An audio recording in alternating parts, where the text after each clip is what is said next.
Bane of My Life.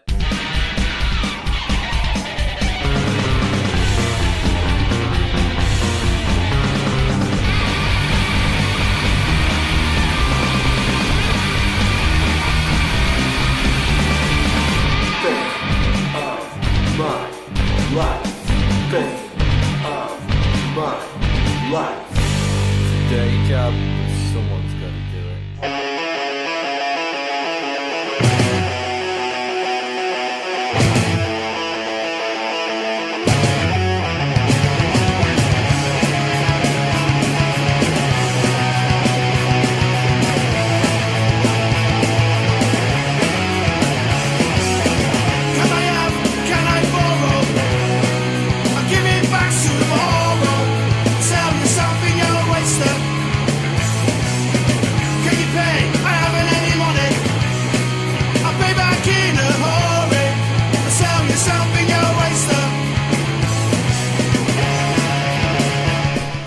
Yes, Bane of My Life is back for more saucy punk rock content in Big 2019.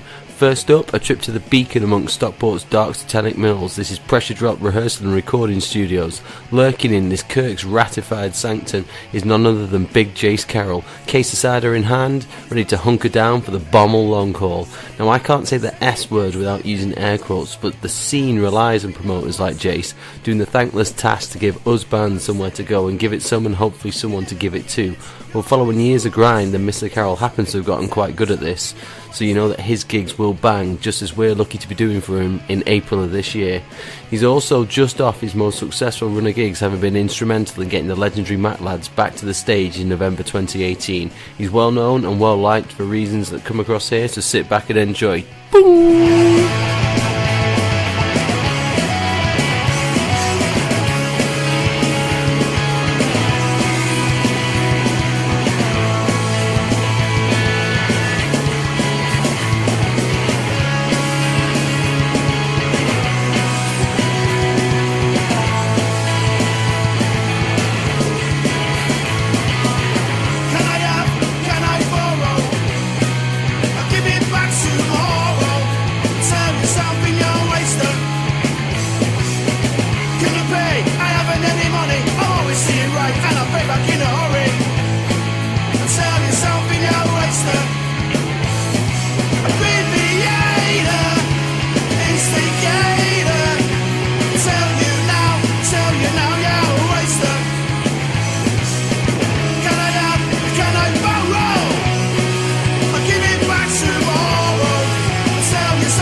Enjoy. Printing your t-shirts. Come see us in a bit. Bit of mood lighting. Getting romantic in here. How you doing, Jase? You alright?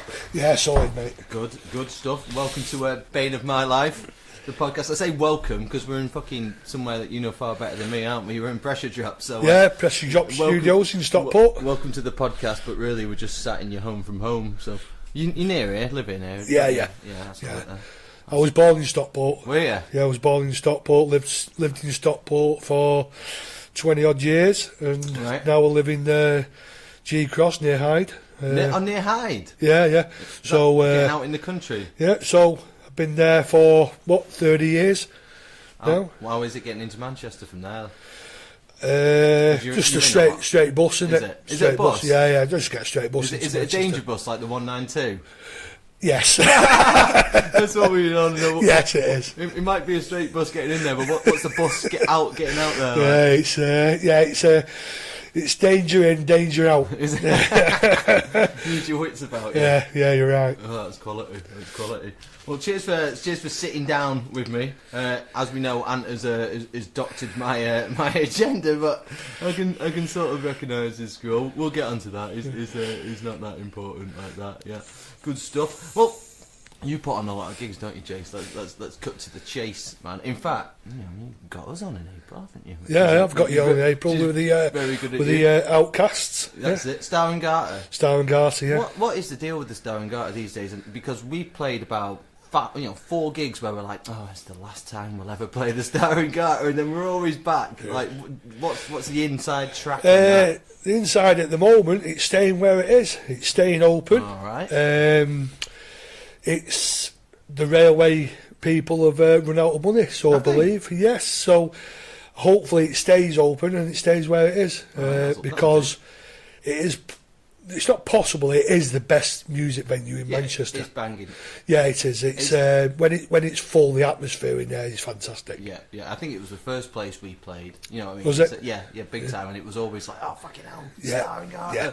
So it was tragic when they were going to do something with it. Yeah, it's right. But touch wood, it's staying where it is. So what was it meant to be? An extension of Piccadilly or like a new line or something? Yeah, they was putting a new line in. Right. And okay. there was they can't knock the building down because it's a listed building. Yeah, so I believe they was going to make it into some coffee place, which was because we need a few more. Oh yes, of course. Yeah, we can always do with a coffee, couldn't we?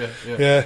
So, but hopefully they've run out of money, and hopefully it doesn't happen. Because it was like I don't know. It was like the people were sort of talking 12 months at a time. Like, okay, we'll book some gigs sort of 12 months ahead. But are you sort of handbrake off a little bit now? As in, I'll just book gigs when I want. To be honest with you, yes. Somebody said to me I won't be booking gigs too far in advance there, so I didn't. Yeah. Then I started doing. I've already booked gigs a year in advance. Yeah. There now, so I'm booking well in advance. I've got gigs there booked in December and February 2020. Yeah, 2020. Yeah, 2020. So so I'm booking in advance now. Quality. You know the owner quite well then. Yeah, Andy. Yeah, great bloke. Wicked. Oh, that's good news then, isn't it? That's a good start. Have you ever used anywhere else? Yeah. Witchwood. Oh, of course, yeah. Witchwood in Ashton. Yeah. Another great venue.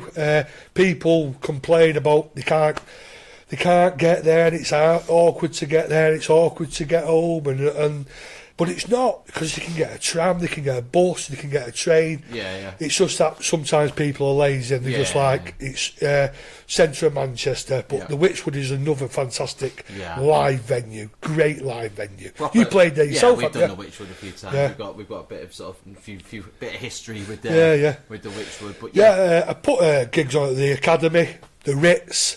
The Ritz, of course you have, yeah. Well, we need to get onto that in a second. Don't we? The Ritz. I put gigs up and down the country in certain places. And, so squeaky bum time if you're doing it anywhere other than Manchester, though. Or? It can be. It can be. It's possibly put the house up for sale if it goes wrong. Are you at liberty to disclose what's been your most nervous moment in this whole game? I can. Getting the Macc Lads back together. Okay. And just asking them. Fuck off. They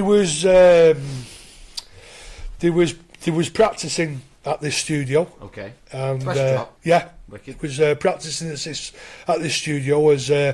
I don't think they even had a name at the time, but they went on to be called Filth. Okay, got you, yeah. I started talking to Chris, because Ant, the joint owner of Presser Drop, said that they was practicing here. One thing led to another, a lot of hard work over 6-8 months, negotiating with the Macc Lads. Yeah. And it come out good, and we sold the Ritz out in Manchester twice. You did. Fast as well. Yeah, the first one within a week. First one within a week. And when that happened, you must have been breathing like, because then we sold Rock City out in Nottingham, 1,900 people. Yeah. Up and down the country, everywhere was sold out. Hoping to do some more gigs next year with them. It was... squeaky bum time because of their history, and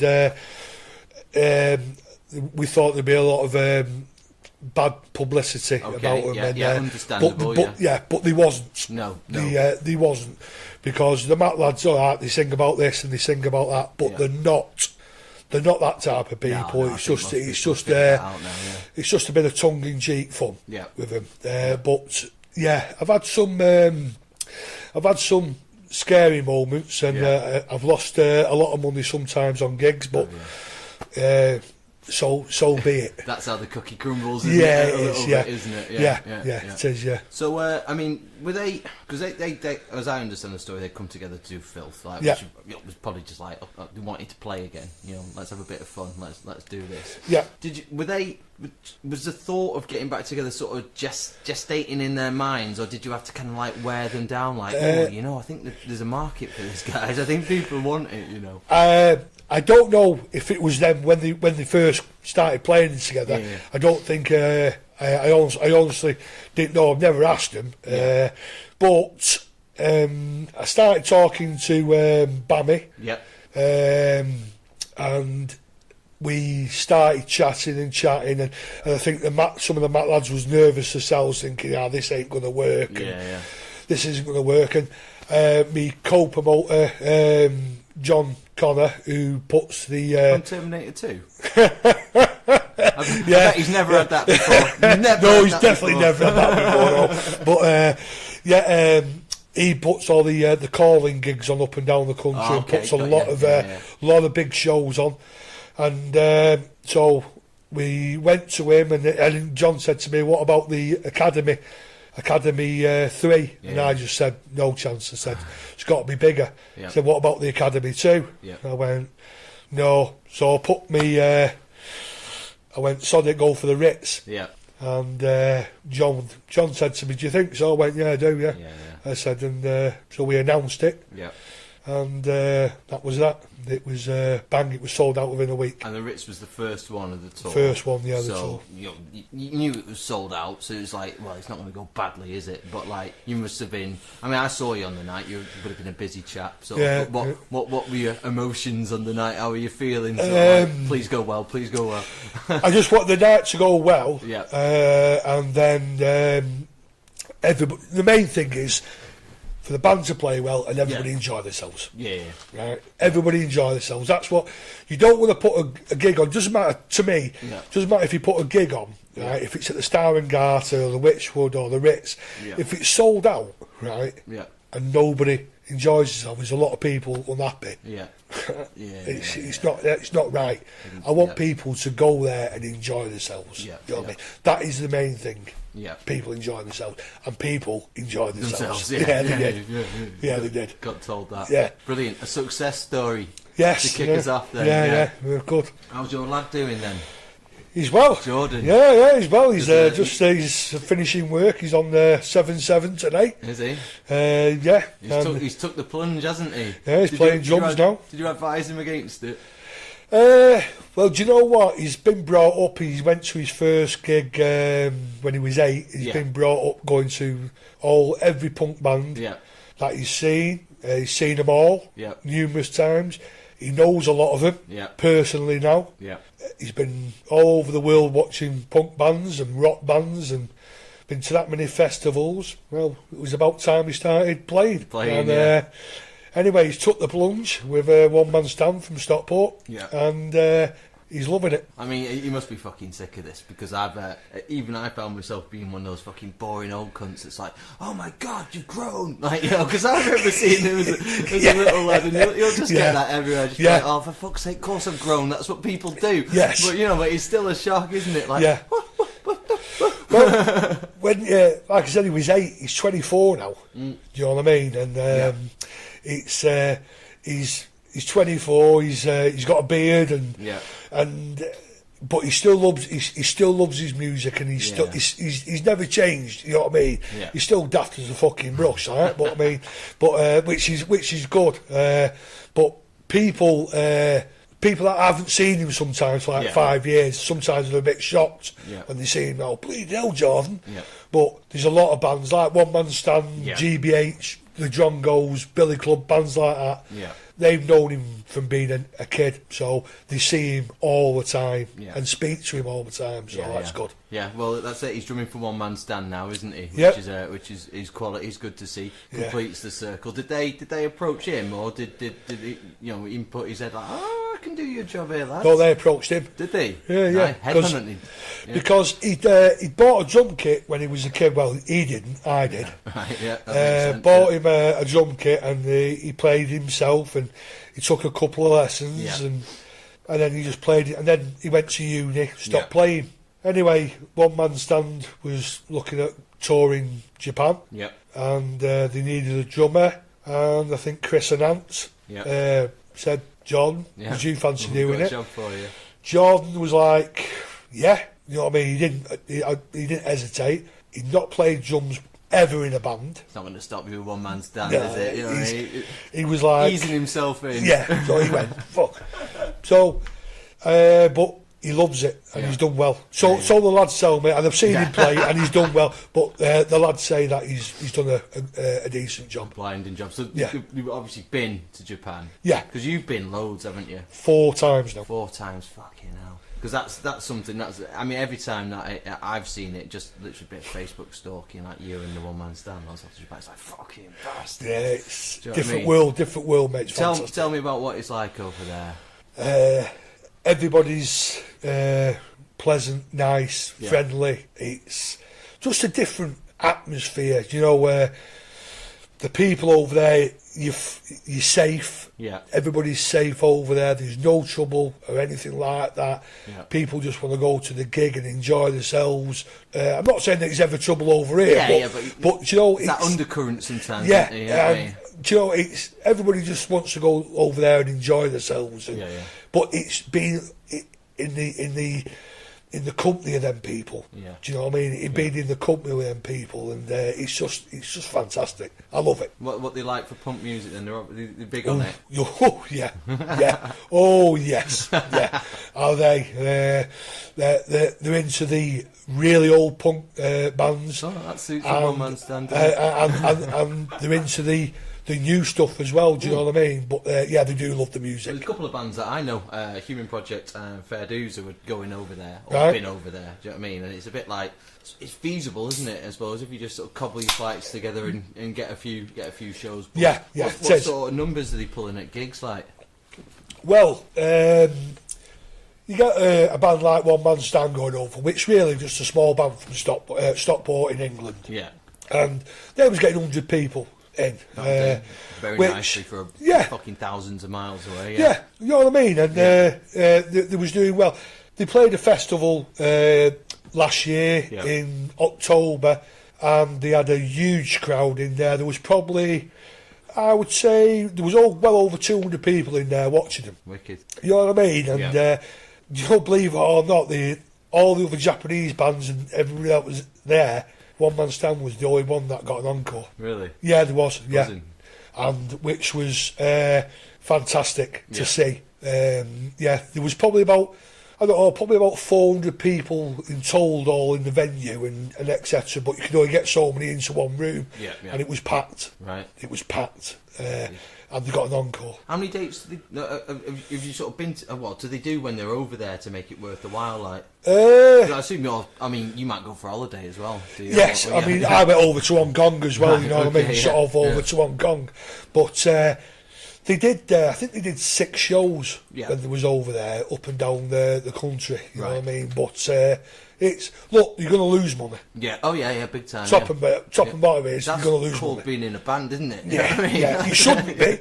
But they're going to lose money, but it's a working holiday that you love doing. Yeah, big time. Right? Yeah. So you get other big bands that go over there. We might say your big bands, GBH and excuse me, UK subs and things like that. They'll go over there and look. They don't make a load of money after everything's paid, but it's an experience. Yeah, big time. It's something you can't buy it. No. Do you know what I mean? Exactly. Yeah. You can't buy it. Exactly. And you don't need the stress once you've gone over there. You don't want to be stressing about I can afford to fucking eat today. It's like no, just enjoy it. Just and they get treated like lords. Do they? Oh my God, yeah. What riders? We're talking riders. Riders, meals.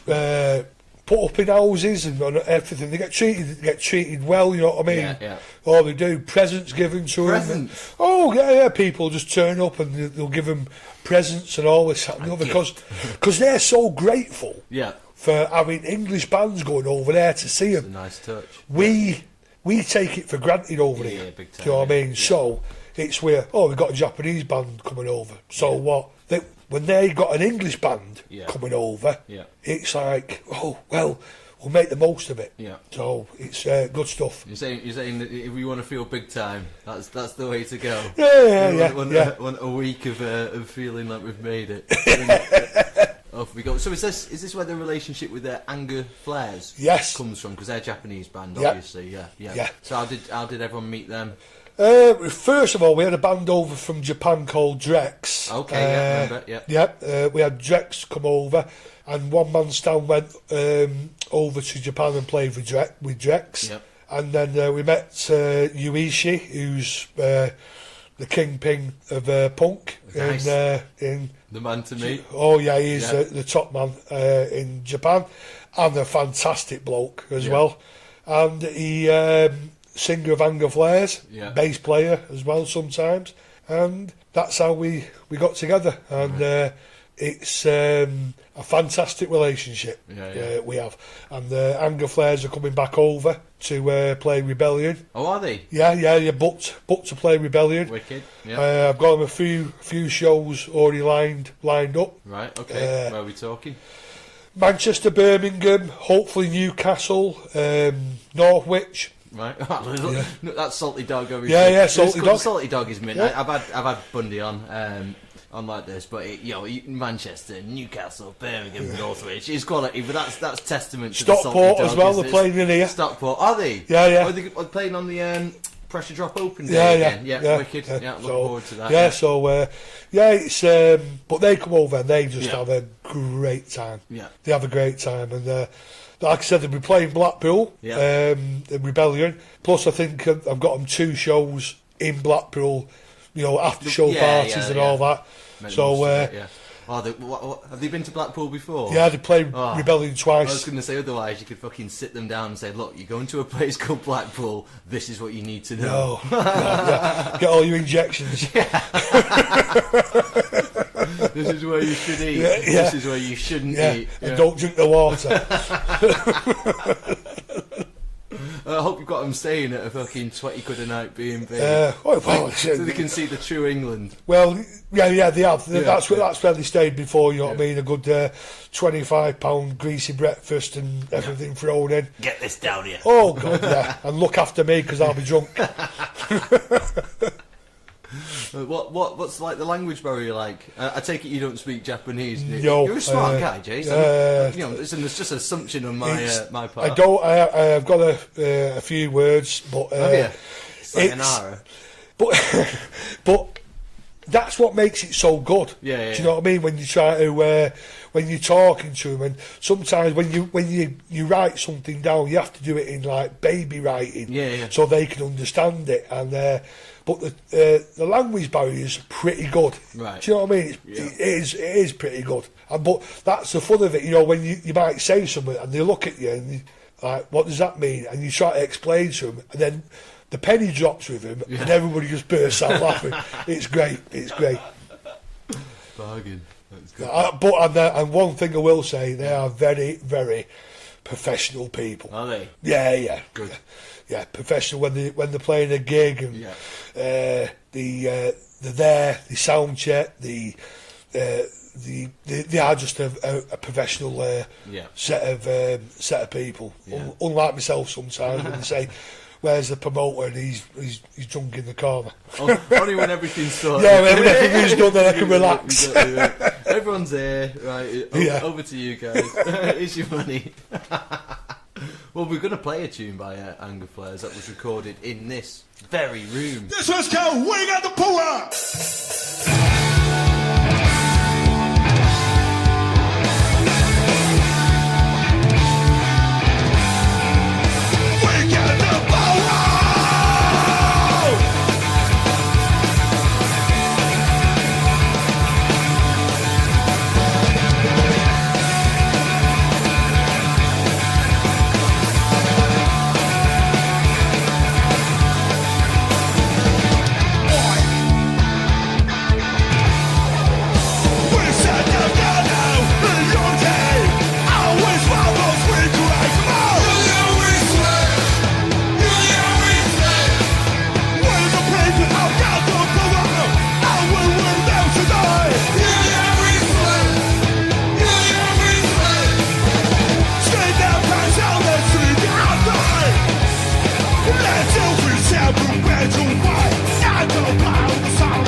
about 3 years, I 3 think. years. Now, yeah. Yeah. Because obviously Ant and Will, who they're the two, aren't they? Yeah, they are. Do you have any interest in it, like apart from obviously chilling out?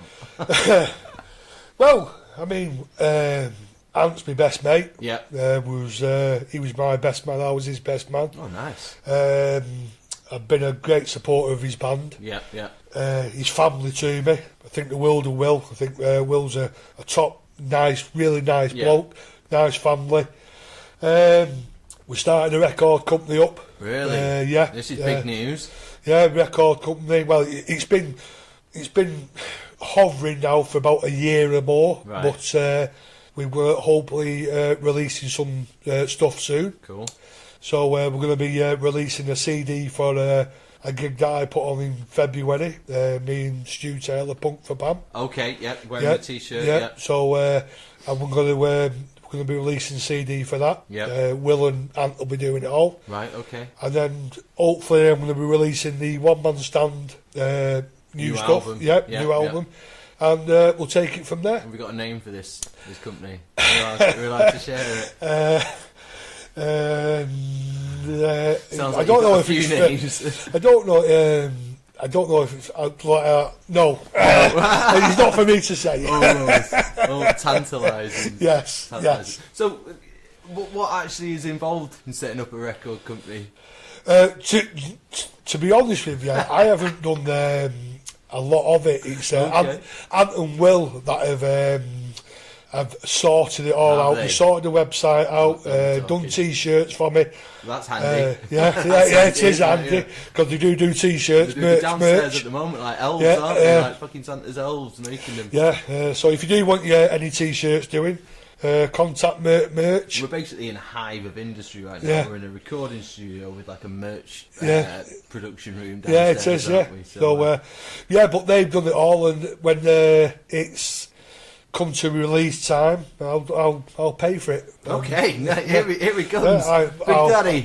I'll pay for it, and they've both agreed that they'll run it all and all that, and I'll just up the money. So I don't mind. Sugar Daddy. Yeah, I don't mind. If I get my money back and then the rest goes to the bands, it's that's all I want. It should be doable, shouldn't it? Yeah. It's only a simple calculation at the end of the day. How much does it cost to produce something? Yeah. How much can you sell it for with like a tiny bit on just to make sure that you're covering your costs? You know That's what I mean? it. That's all it's about. It's not about making money. It's just about not losing money, not making money, but keeping records going out. Yeah, big time. But I'm going to do vinyl and CD as well. Yeah. Oh yeah. Yeah. Vinyl's big now, isn't it? Really. That's probably where the money is in terms of selling stuff, like collectibles and stuff. Yeah, it's going to be vinyl and CD. Must be a pain in the arse lugging it around though to like gigs and stuff like that. You know, it's not quite the same. Well, because how many have you released now? Albums? Yeah. Well, only 3 full-length albums. We've done a few EPs. That's not great in 20 years, but we are. There will be 4 this year, maybe. Oh right, maybe. Good to hear. Well, it's on the way. It's 3 more than what I've released anyway. Let's put it that way. Fair enough. Yeah. Well, the last one we did, I think we got a run of like maybe 200 CDs, and then we just tried to make it like a digital, like almost digital only type thing, but with 200 because we thought, we're ahead of the curve now. You know, the CD is dead. You know, buying physical music's dead, and then it's just like, shit, everyone just wants CDs and stuff like that. But our business model is just fucking shifting, so they don't have to take up space. Yeah. So I don't think we actually make any money back on No, it. you don't. No, you don't. You're right. Yeah, you're right. We might stick a few out on vinyl next time, just to keep the people happy. Yeah, I would. Well, that's what them two keep on telling me. Yeah. Is do it on vinyl, Jase. Do it on vinyl, Jase. Yeah. Oh, right, so who's on Punk for Pam this year then? Who can we be? Is it like a compilation CD? Are they sending tracks in? Or yes. Is it like a they are. job? Yeah, they all are. Punk for Pam this year. Yeah. GBH is normal. Resistance 77. John Goes for Europe. Vomit. Mangled. Christmas. Headstick. Christmas. Yeah, a band called Christmas. I don't know them myself. It was Stu Taylor. He's put them on. There's a lot of bands on. Potential Victims. Right. Papa Shango's. Papa Shango's. Papa I like a bit of Shango's, Papa Shango's. I tell you what, yeah. daft as a brush, that They fella. are, the fucking mental. Honestly, yeah. daft as a brush, but what a bloody guy he They've is. got the greatest T-shirt of all time. It's fucking "You're a Lizard, Harry." It's like a fucking and it's the Prince Harry Windsor. Whatever he's called. He's honestly on Lawrence. He's a top. He's a top guy. Yeah. And then we've got very special guests very special guests on the Sunday night. Okay. Which we can't announce who the Was it are. 2 night affair? Is it? 2 nights. Yeah. Monster. Yeah. One man stand playing it as well. Yeah, on, yeah. Jenny Wu. She's flying over from France. Right. Okay. Doing an acoustic set. Yeah. So yeah, it'll be good. No room for RBH. Move on. I heard that they were one of your favourite bands. Yeah, well, I'll tell you about RBH. Now you've opened the floodgates. RBH. I just put RBH on with Discharge and Extreme Noise Terror. Nice. Now I like the people in RBH, but they are the worst fucking band in the world. They are just, when they perform, when they play, they're just a waste of oxygen, energy, electricity. They are shit. Shit. I mean, utter shit. I can't even tell you how bad they are. Yeah. Honest to God. Do they not get any redeeming points for the fact that the singer's called Witchfinder? They don't get any points for anything. And he strikes me as a bit of an oddball. Oh, he is. Yeah, he is. The bass player's a freak. Yeah. The guitarist, he's just... Nosferatu. Oh, the guitarist, Arcee. Oh, Jesus. I know where there's an house full of them. And the bass player, I don't even think he knows where he is. No. Or who he is. Well, all he knows is when his next kebab's coming from... Yeah, it's... Nos, I think... I just want to be there when RBH play and Nos explodes on stage, because I don't think he's that far off it. You know what I mean? He's just going to explode on stage, which will be good. He'll be like a G.G. Allen. I was there when Nos fitted into really skinny pants. I've seen it. No. I've seen Nos in his drain pipes. Nos has to wear shorts now. Does he? Yes. Is that the next evolution? Yes, it is. Yeah, you can't get into anything. We love there. you really, Nozza. I mean, don't get me wrong. I'm not a slim person myself, but Nos has got an head like an October cabbage. You know what I mean? He's a medicine ball head, Nos. No, he's my icon, Nos.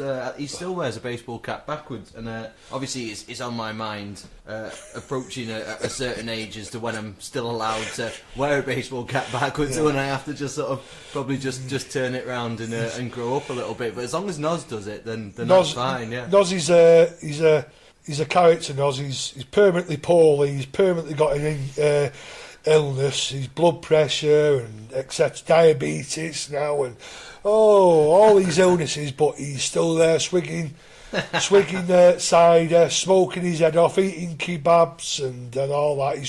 He's a walking fucking miracle, actually. You know what I mean? Thinking about it, I don't even know if he walks sometimes.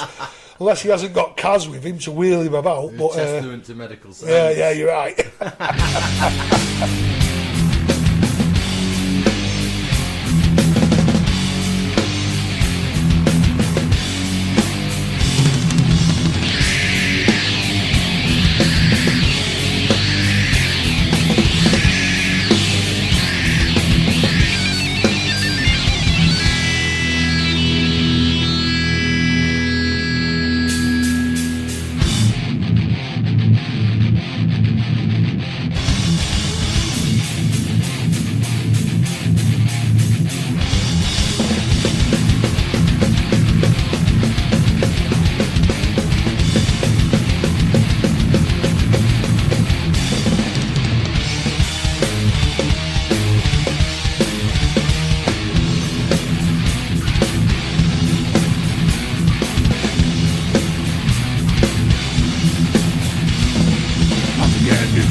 in the woods.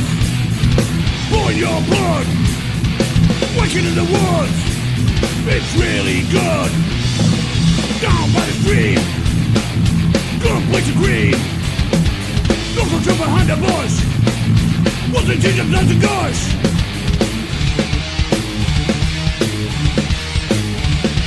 Waking in the woods.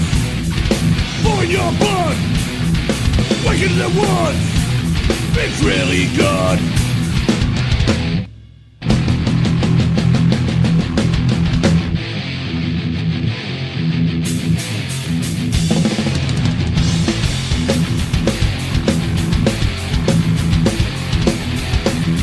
Working, working, working. Working, working, working. Working, working, working. Working, working, working.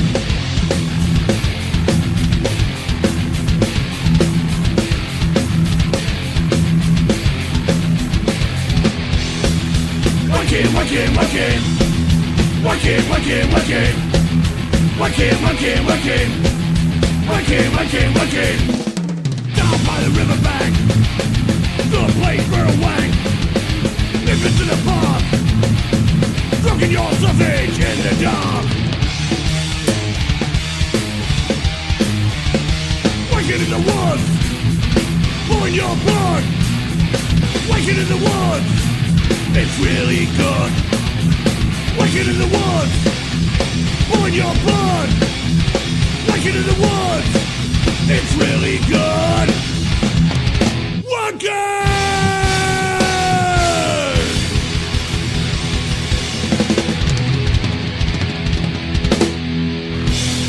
Hoping RVH would raise the heck up. Yes, yeah, they would. Have they do. ever been a part of the Saturday video message, which I've seen has become no. a thing No. about Saturdays? Have you seen me? I've started to keep my eye out, especially when I knew this was coming up. Yeah. I thought, oh well, got to do my research.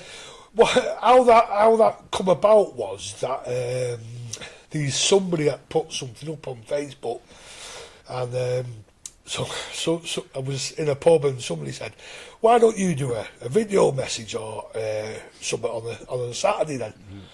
Break the internet. So I said, "Yeah, all right," and a lot of people do enjoy it. It's just my rant about life and things that piss and fuck me off in this world, and yeah, I do enjoy it. But with the nearest RBH I've got to it is that I wore an RBH t-shirt, which I'm glad to say I didn't buy, it was given to me. Nice. And I wear it in the house. I can't wear it anywhere else. So that's the nearest RBH I've ever got to my me rant on a Saturday. But I might do. But my rant is about life and everything. And anybody that's got any common sense or anything knows fuck all about RBH. and if they do, they want to get rid of it straight away. You know what I mean? So, but no, RBH won't have anything to do with me. Good numbers on the old Saturday rant. Good numbers, good responses. I do. I enjoy doing it. Yeah, I bet you do. Yeah. Enjoy. My family are totally and utterly embarrassed. I hope you make them like they probably leave the room now. It's time I to do. be Saturday rant. I've actually done them in Hong Kong, and I've done them in Japan as well. I did one in Japan and Hong Kong. But yeah, it's just my. Some of them are funny, some of them aren't. But it's just what's got under my goat at that week. Hospital parking this week. yeah, it's dirty robbing bastards. There's not a few actual parking spaces would be useful as well. Yeah, you know, it would do. Yeah, to actually park there. Yeah, but yeah, that was my Saturday rant about hospital parking fees, which are disgraceful. But anyway, so if you want to tune you into want them, more of that, yeah. The only Alright. thing is that they have to actually be your pals, don't they, on the old face of V. So yes, might yeah, get, they do. Might get some strangers. Yeah, well, do you rocking know, up. somebody said to me about putting them up on YouTube, but I don't know how to do it. So, yeah, it Get was, viral. Yeah, somebody said That's it, yeah. start putting them up on YouTube. So yeah, I might do that. Get somebody to do it for me. Sounds like a plan. So, Vomit then can be one of the bands who want us to play a tune by. Yeah. Close to us. The old Congle team. Yes, yeah, they are. The reason why I put Vomit forward is the one of the hardest working bands that are about. They played a lot of gigs for me, and I got them on some good gigs because of Jase, can we play this gig? Jase, can we play this gig? Yeah, and they turn up, they're professional, they do a good set. Yeah, they're not there straight away with their hand out, or even before the gig, how much we're getting paid or whatever. It's we want to play it, we enjoy it. They bring a crowd, they have a good following of people. So look, I got them supporting the Macc Lads twice. Yeah. Got them on with the Macc Lads. They played a calling gig in Wolverhampton, and now they're playing the calling gig in Manchester this year for John because of they push themselves, you know what I mean, and they've got a good following. They play Rebellion now, and they're a great set of lads, and they're hard working, they're pleasant. Pleasant, there you go. Yeah, they are. They really are pleasant bunch of people, and you can have a good laugh with them, and they're a real top hard working set of lads. And I think over the last 2-3 years they've come on more than any band. Yeah. Any band. Well, when you say that they work hard, like you see the name about. Oh God, all the time. Yeah, exactly. All the time. I'm always seeing him like the Daz who puts on Rebellion. He's fucking on his case. Oh, he's actually because, but do you know, it's they put more back into the scene than what they take out. Yeah. Do you know what I mean? Yeah. It's there's not a lot of bands that can say that. They had this promo video that they made when they played Rebellion last year. This little kid on a bike or something going down Blackpool, and it was how the fuck have they made that? You know what I mean? It's like actual computer animation. Yeah, it was. Yeah, I think it was the guitarist had something to do with that, Paul. Right. Yeah, but they put more into it, and it's their night out. They go out and enjoy themselves. Yeah. Do you know what I mean? They go out, they play, they enjoy themselves. It's not about the money. It's not about anything. It's about enjoying it. Yeah, getting up there and singing and people dancing and having a bloody good time with them. Yeah. And that's what... And so I hold my hands up to bands like that. Yeah. Do you know what I mean? I really... And like I say, how many gigs are they going to play this year? Vomit? Ooh, I bet they play 100 gigs this year. Plenty. You know what I mean? Yeah. That's a lot of gigs. Yeah, it is. Isn't it? Yeah. It's a lot of gigs, but I bet they play 100 gigs. Yeah, I can see that, yeah. So, really hard working band, and they deserve everything they get.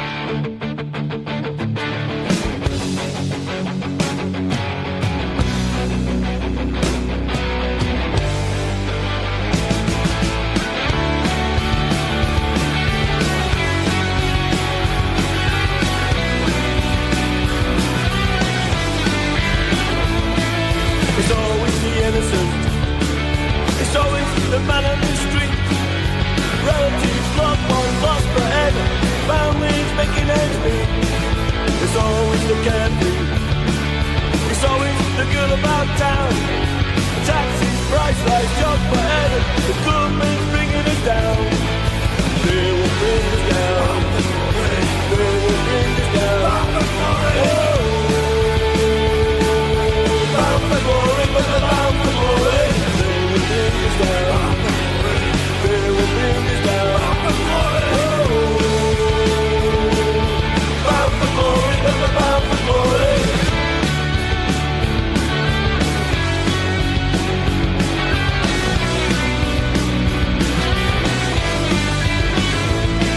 There's always a wicked man. There's always the people who care. Learn more, laugh more, it's the future. Well-paid jobs are rare. There's always a future.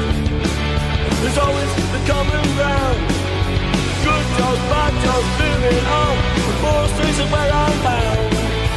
They will bring us down. They will bring us down.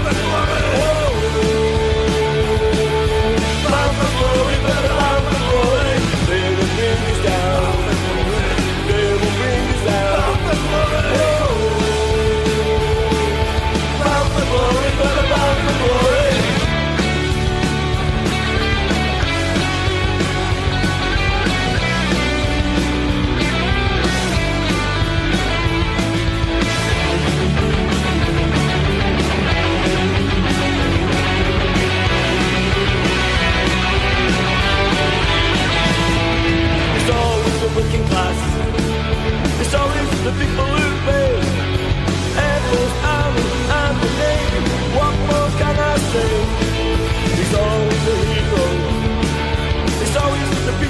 care. Active service, bound for glory, always doing our share. Chances, choices, bound for glory, burn our forces, bound for glory. Bound for glory, bound for glory, fight for your country, bound for glory. I'm so proud, bound for glory. Bound for glory, bound for glory. Lay the rings down, lay the rings down. Bound for glory, bound for glory. Lay the rings down, lay the rings down. Bound for glory, bound for glory, bound for glory. Lay the rings down, lay the rings down. Bound for glory,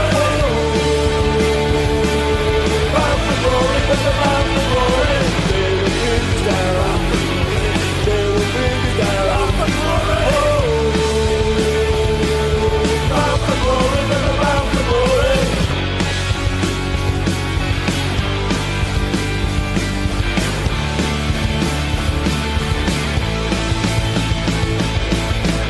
What got you involved in all this? Because you must have been going to like gigs before, and you must have been young once, Jase. That's what I'm skipping around. Yeah. What got you involved to commit this much time and effort to it? Because you are doing, aren't you?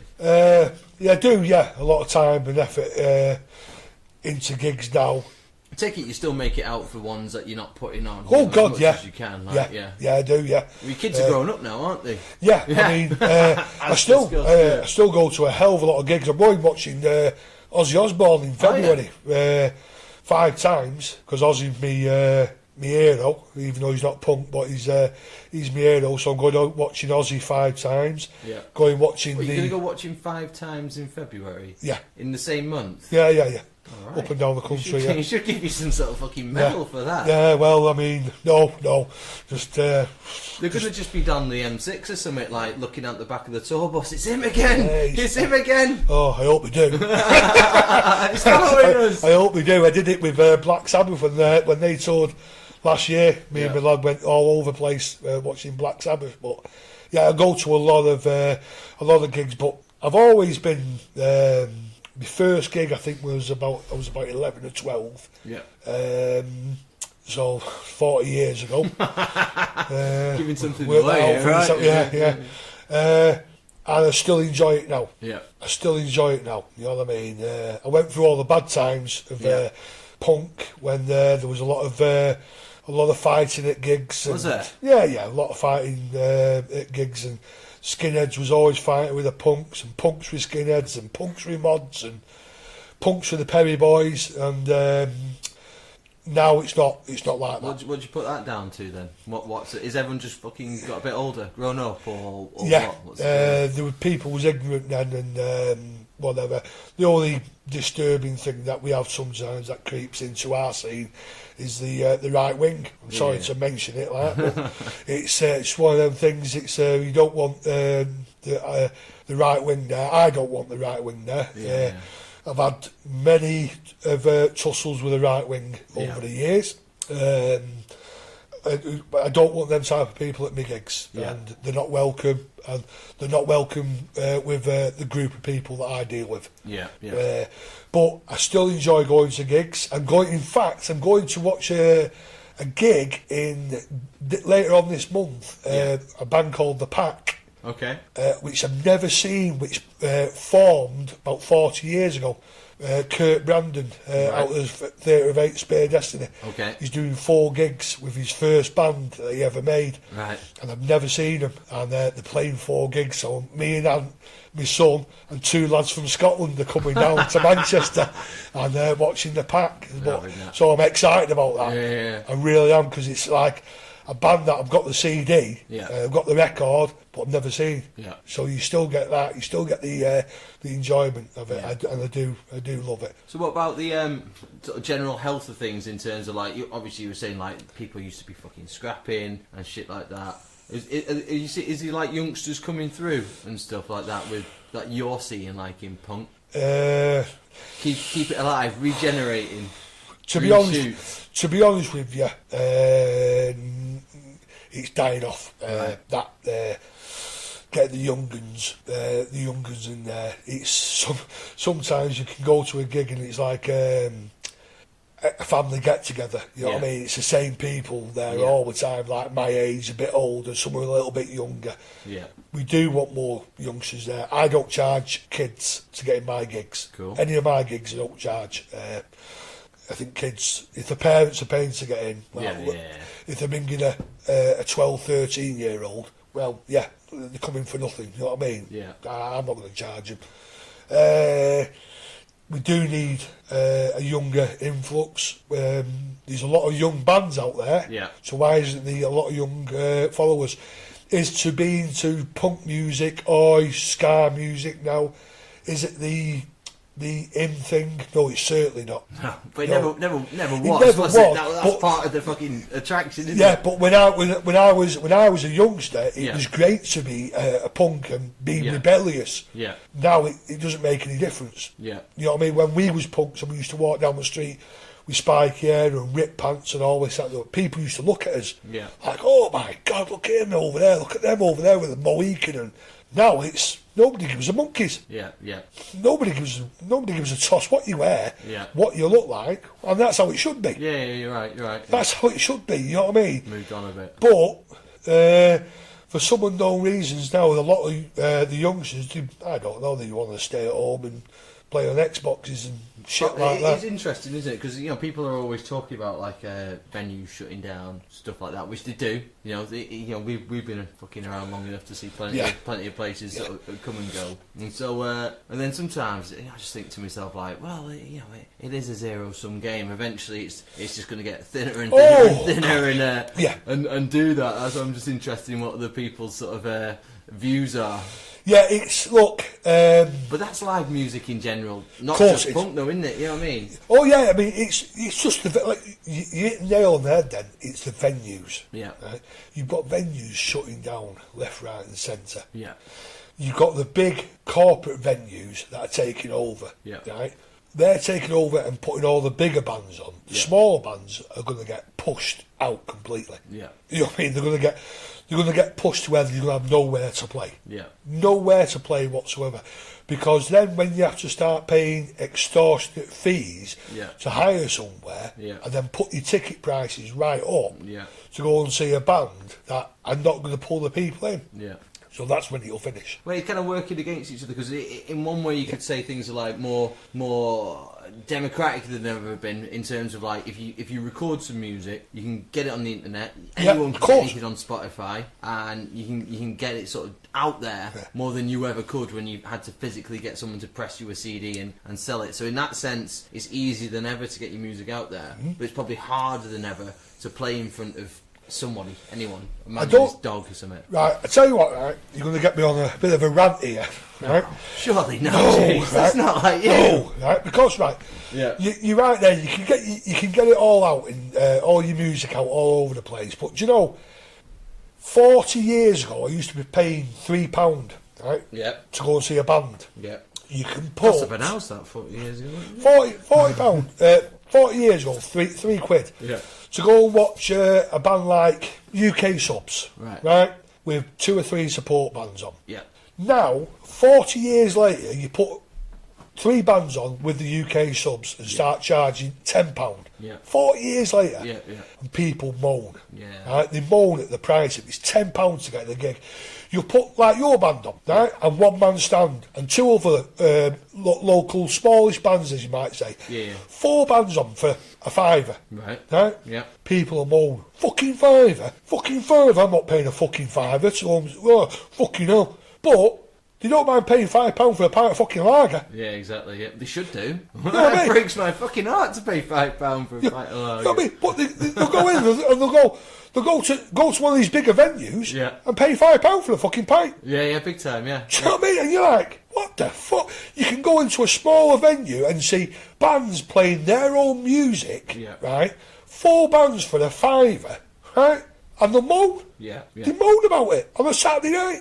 But then they'll go and pay fucking £15 at the Academy to go watch a fucking tribute act. Yeah. You're like... It doesn't make sense, does it? It's perspective, it doesn't. And you're like... I don't know. I could go on for hours and years about it, but it just pisses me off. I mean, they moan about a £5 for 4 bands. Yeah. Christ almighty. That's like about as good value as you're going to get, isn't it? Oh, Yeah. God. Well, the only better value you can get is free gigs, and I bleeding hate them bastard things. Yeah. Because it's all right when you've got somebody from a pub turning around and saying, "Yeah, I'll give you 200 quid." Yeah. Get you've people got in. a set amount, and you know what you're dealing with. There's 200 quid. Yeah. Get people in, and I'll take the money off the beer. Yeah. But then when myself will turn around and say, "Well, I'll put 4 bands on for a £5, and one of them bands has played at a free gig." Yeah. The month before, people say, "Fuck, you know, I went to see them a month ago and it was free."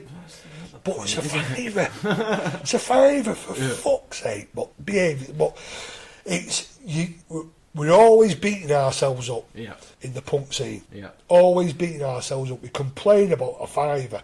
Like I said, 40 years ago, you used to pay £3. Yeah. You know what I mean? 40 years ago, Yeah. you're paying a £5 now, and they still fucking moan. Yeah, it's tricky, isn't it? Because it's kind of like I've seen someone else. It's not an original point. I've seen someone else sort of put this that, like, you know, because of the type of music it is, and because of the ethos that's sort of meant to come with it, and that does on the whole sort of come with it. There's like there's an expectation, almost an obligation, to try and keep things dirt cheap. Yeah. Because that's been the thing. Oh, you know, we're fucking all about the fans and stuff, which is cool, which is fine. Yep. But there's got to be a bit of fiscal reality thrown into that mix, hasn't it? And it's harder and harder probably to get the two things to marry up, isn't it? Yeah, and definitely. you'll hear that. You'll speak to Stu Taylor and other people that sort of put it on. Oh God, yeah. I mean, you'll all be having the same thing. I mean, my friend John Connor as well. He puts the calling gigs on. I think the early bird prices this year for his calling gig in June. Yeah.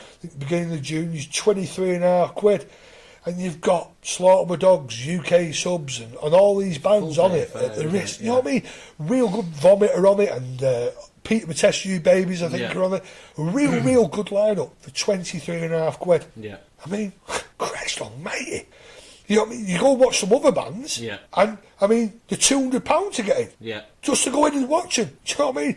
I mean, I'm paying nearly £80 a night for going and watching Ozzy Osbourne. Oh, yeah. But I will pay it. I know, I'll enjoy it. Yeah. You go in watching bands that are playing the Emmy Head, and they want a hell of a lot more money than that. Yeah, big time. For one ticket. Yeah. And you go in watching all them bands on a one-dayer. Yeah. For £23. How did these calling gigs come about? Because they've really took off in the last few years, haven't they? He's done well. He's put a lot of hard work into it, John. Yeah. A lot of hard work into it, and he's done well. I've known him for about 5 years now, John. Yeah. And he's a top bloke. Yeah. And I mean, he put my damned on at the Royal Albert Hall and sold it out. Right. Yeah, so fair dues to the fella. Yeah. You know what I mean? He's I would say he's the best promoter in the country. High praise. I think without a shadow of a doubt, he's the best promoter in the country with the way that he conducts himself. Yeah. He's polite, etc. He's hard working. I think he's the best promoter in the country with our type of music. Did you do out else? Yeah, he does. You work as well. You know, it's not a full-time thing. Which That's his full-time job right, now. Okay. That's his full-time job. Which makes it more impressive when it's like a labour of love, because you don't have to. I know it's an obvious thing to say, but you don't know, do you? Do you know what I mean? He did do, but he got made redundant 2 or 3 times. Right. So when he was doing all these calling gigs, so he decided to have a go at it. Yeah. But he puts on a lot of shows. Yeah. The Skids, the Damned, Buzzcocks. Rest in peace now. We're not so much now, but he puts on a lot of shows up and down the country, and big shows as well. And like I said, he sold the Royal Albert Hall out. Yeah, so that's pretty fair impressive. dues to him. That'll do the job, won't it? Oh, yeah. yeah. So who's rocking your boat then now? Because you'll see a fair few bands then. I mean, there's a few obviously on the playlist for this show that will be interjected here and there. But who's sort of caught your eye then over the last year or two? Oh, new bands. I tell you what, a band from Sunderland, Force Fed Lies, absolutely top notch. Again, nice lads. I only like dealing with nice people. You know, I can't be doing with dickheads. Yeah. You know what I mean? There's no need, is there? No, look, you might be the best band in the world, but if you're a knob, I don't want to know you. Yeah. You know what I mean? I can't be fucking doing Word it. will travel as well. Do you know what I mean? Yeah. Anyone's a bit short-sighted. Yeah, not to see that, isn't it? It makes no difference to me. If you're a knob, you're a knob. I don't want to know you. Yeah. Don't matter how good your fucking band is. But Force Fed Lies, a top band that's come over my way in the last 18 months. Yeah. They played for me quite a bit. Last 18 months, 2 years, come my way a bit. And I really do like them. I think they're a good set of lads and play some good music as well. There's a lot of good bands out there now. Yeah. Serious amount of good bands out there. There is plenty. There is actually plenty of bands. Do you know what? As much as some of them get killed off, then there's always a few more that rise in the place. There's a little band from Blackpool called Pardon Us. Right, okay. Do you know what I mean? And absolutely fantastic band. Yeah. Absolutely. 3-piece. Yeah, I've seen them. girl drummer. Yeah. Girls, I tell you something, mate. Fucking hell. Yeah. They can really go at it. Right. And then the other bands that have been going on a few days, like In Evil Hour and bands like that. I mean, real hard-working, nice people, good band, good music. Good luck to them. There's loads and loads of bands out there at the present moment. Yeah. Real... do you know what I was going to say to you? Probably too many. Yeah, well, maybe. If that's a bad thing, because sometimes I'm a loyal person. Yeah. Right? So when I put gigs on, certain people expect to be on my gig. Right, okay, yeah. And you can't always put them on all the time. Yeah, you can't put them and on. sometimes you... Let them down gently. Yes, and then, oh, fuck you, we'd have played that gig. Yeah, I'm sure you would have. But you played Manchester 4 times this year, and exactly. it's... but, yeah, there's... but that, and again, that's a good thing that there's a lot of bands knocking about, a lot of young bands, and if they keep at it, which they are doing, it's an enjoyable scene. Are these bands going to get to the heights of, in our punk scene, of the heights of the UK subs, you might say, or GBHs or Angelic Upstarts, Cockney Rejects? Possibly not, because the fans are dying down. Yeah.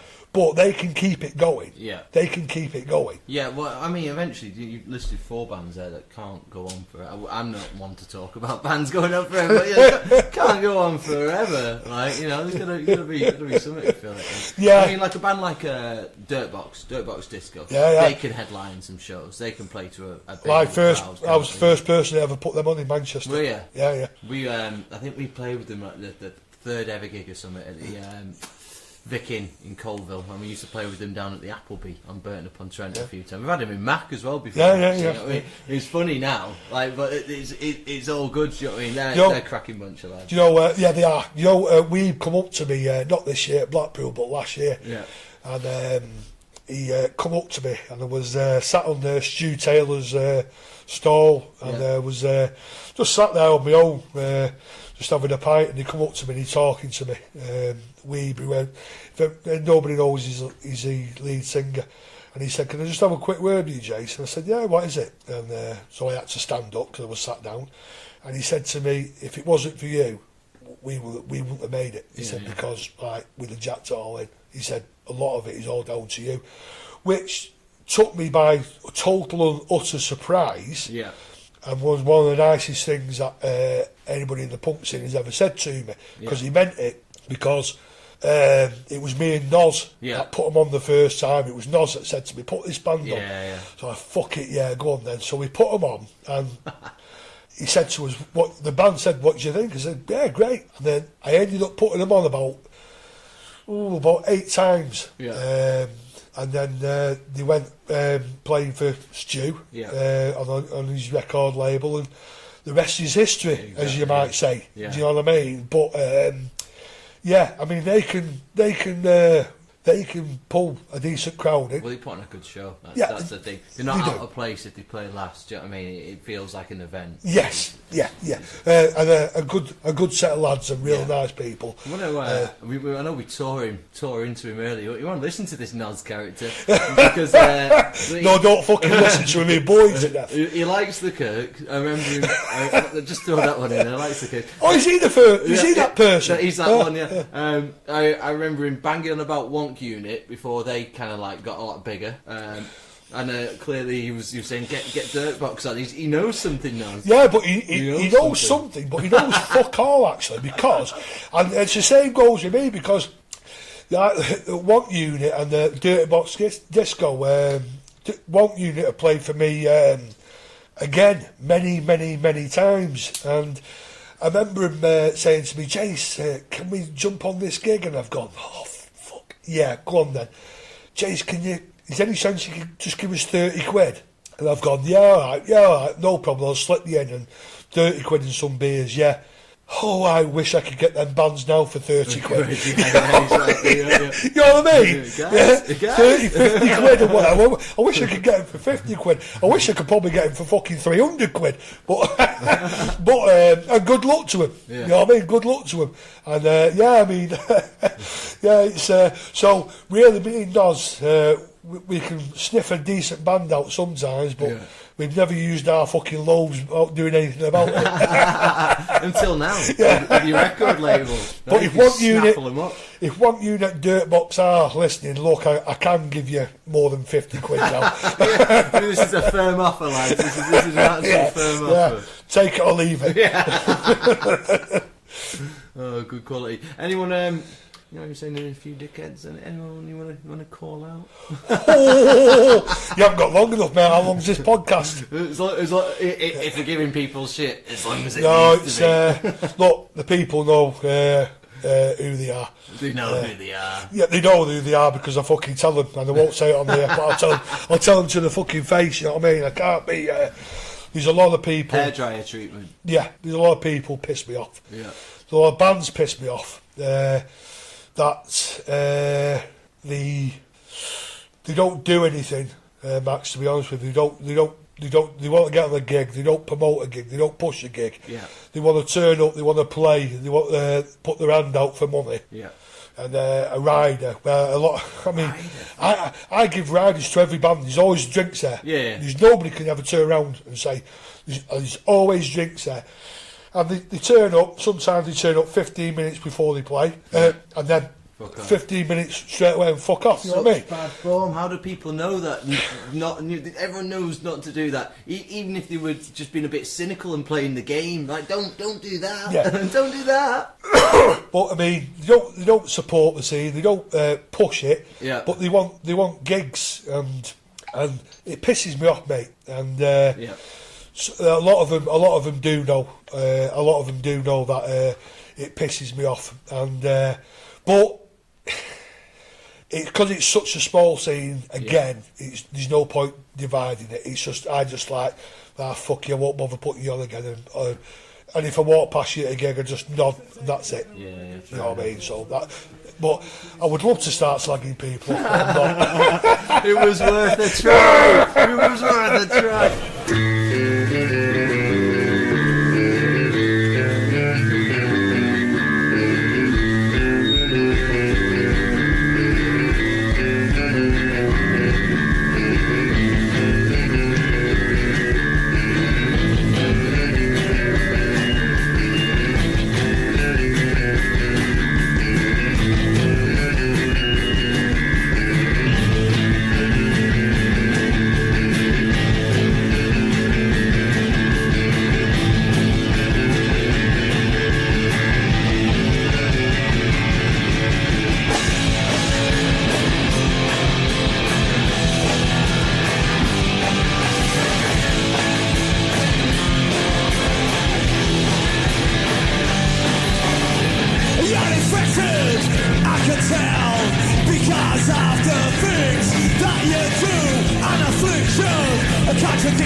contamination. Say hello to the new contamination.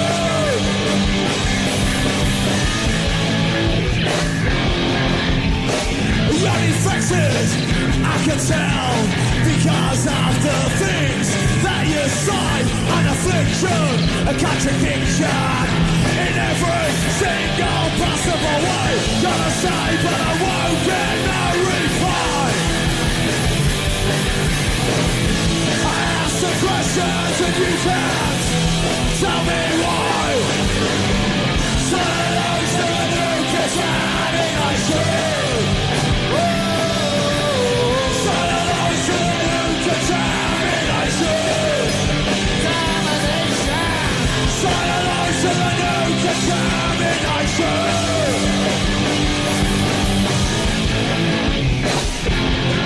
Say hello to the new contamination.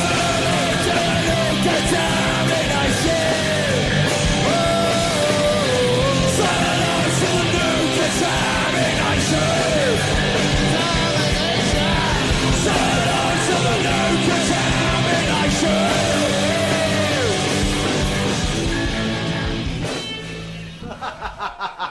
That button's fucking red. Are you recording? I am, yeah. Yeah, fuck it, I'm not bothered. Is what I do. Yeah, fuck it. Yeah, fucking prick he is. Golly gosh. Needed to prove that there's actually other people here. It's the audience. Yeah. And they haven't paid. Yeah, go on then. Yeah, I'll have a. I'm alright.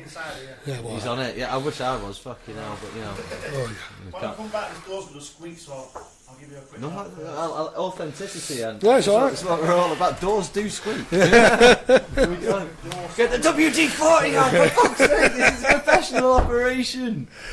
Unreal stuff. So we've just found out that Megadeth UK are a Megadeth cover band, yeah. which was a bit of an eye opener, wasn't Yeah, it? it's do you know what? Funny enough, that's something I don't get involved in. I Megadeth. don't particularly like Cover bands. cover bands. Do you know? Well, Yeah. they've got a place at like weddings and stuff. Like they've got a place because it can be a bit of fun. But I don't know. Have you heard of Festwitch? I've never been, but there's Yeah, there is in a Fest- Festwitch, yeah. actual Yeah. sort of thing like that, and I think it looks good crack to me. If you can have a cover band with Yeah. a band that are never going to play again, Yeah. like somebody's doing a David Bowie Yeah, tribute yeah. act, or Thin Lizzy, you know, and bands like that, and because they're never going to play again. Yeah. I can understand people. How can you go and watch a tribute act when the band is still fucking playing? Yeah. I mean, people go and watch like bands like Take That tribute act. Yeah. I wouldn't even go and watch fucking Take That. But I mean, why go and watch? Yeah, that's a why bit pay extreme, isn't it? £15 Yeah. to go and watch a tribute act when the band are still playing? It's wrong. It is a bit It's weird. wrong. I mean, it's something No, I won't get involved in. We grew up on fucking old rock classics every weekend. 'Cause we used to go out to this place called Night's Bar. I think it was the place we played our third ever gig. It was just like this fucking rock club in Macc. But every week it was a different band playing the same set list. I don't know whether they realised they were doing it. But so obviously it was Smoke on the Water, mandatory. We'd have a bit of a Clapton or whatever like that. Yeah. All the fucking Black Knight, down. Every purple, single thing. purple, exactly. Mustang Sally, big hit Mustang Sally. Got to know that song very well. But we fucking grew up on that. But you know, right? You talk about tribute acts. I know some of the money that these tribute acts get paid. You know, absolute cuckoo money. Yeah. Cuckoo money. Yeah. Serious. Well, that's where the money is. I know people who like, I don't know them dead well, but they used to play in like a unquote real band, and then now they like just do a bit of wedding stuff on the side. But and someone that I work with like plays it at like a tribute band that'll play it like big bikers do. So you know what I mean, there'll be loads of bikers there, and they'll come on, and don't get me wrong, they'll play like 2 hours or something, like 2 hour long sets. So it's not like us like fucking smashing, punch in, punch out. But yeah, it's worth the while. But look, I mean, there's something there for, but I just I can't get involved in it. It's just it goes against everything that I believe. Don't get me wrong, I've seen loads and loads of tribute acts, but how can I go and watch a UK subs tribute act when the UK subs are still going about? You know what I mean? You're gonna be a bit weird. Yeah, do you know what I mean? Somebody getting up there and pretending to be Charlie Harper. No, please, no. Hey, when we get a tribute act, then we know we've made it. Well, do you know what? Yeah, all right. Oh, yeah, there is that, right? There is that. Yeah. Okay, yeah, I can have that. Yeah. The most mentally damaged 4 people in the world. I would think that would be a good idea. But no, it's not something. Again, but like I was going back to before when people. Begrudge paying £5 to get in to go and watch 4 bands. Yeah. But they're going to pay £15 for a tribute act. To Lally. Yeah, it doesn't make sense to me. No, it doesn't make sense to me. So that's why I don't get involved in it, because I could put tribute acts on like that. Just band that you just talk about. Is it Megadeth? UK, Bolton's finest Megadeth tribute. Yeah, you know what I mean. I've never heard of them and whatever, but you could probably put them on at the Star and Garter and sell 150 tickets. Yeah. And make a couple of £100 on doing it and whatever, but no, not for me. No. Yeah, it'd be a bit of a funny not for me at all. Bit of a fast switch job, that is. Yeah. Have you seen what I've just got, by the way? Cheeky pressure drop. Yes. I've got.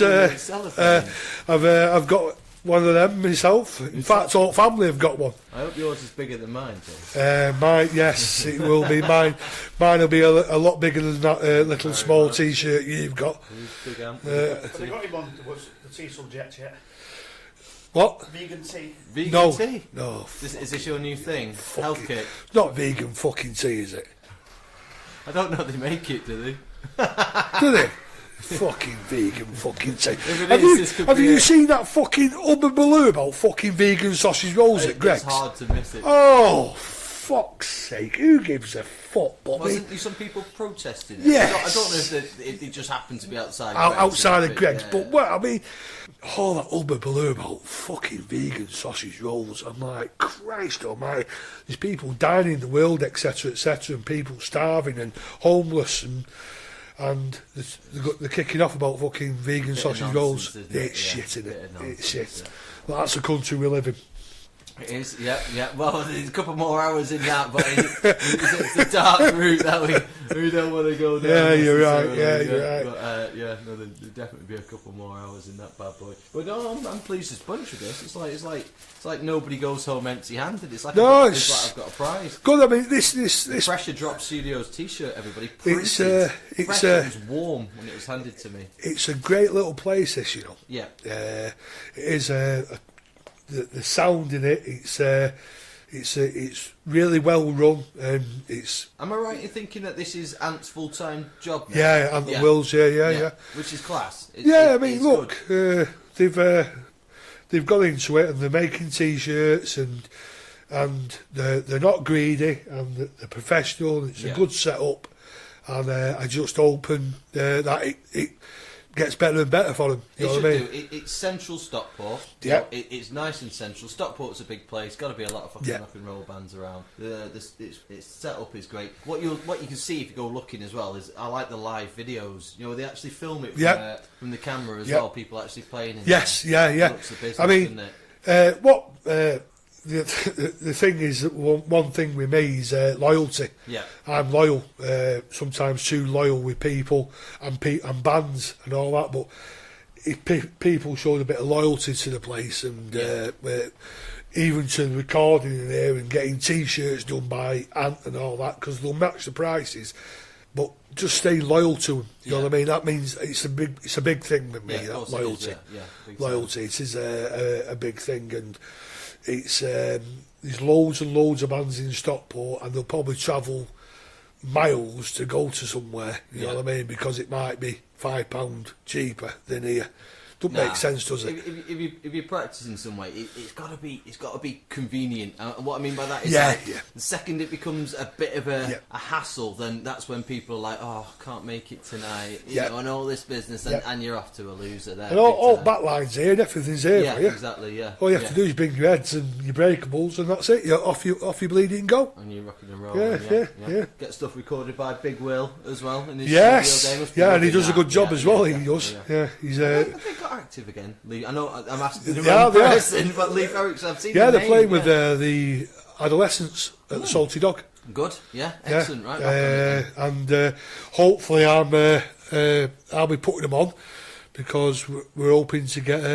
I didn't know anything about this band, but is it Guns and Wankers? Don't say Guns and Roses. I don't know anything about this band. Guns and Wankers. Doesn't ring a bell to me. No. I like what. It's I like the what drummer out of Duncan, out of Toy Dolls. Okay. It's his old band from years ago, so hopefully that I'm going to get them on. Right, cool. This year. So there's a bit of they recorded something 25 years ago or whatever, and anyway they're getting back together again and doing something, and there's a bit of excitement about it. You're like some sort of genie getting people No, back together. this is nothing to do with me. Honestly, but they've been put my way, and said would I be interested in putting them on, and there's a lot of people interested. So I said, yeah. So you must have an inbox, do you, or does it all come through Facebook when people are gripping you for gigs? And Facebook. Facebook. So how many messages you get in a day?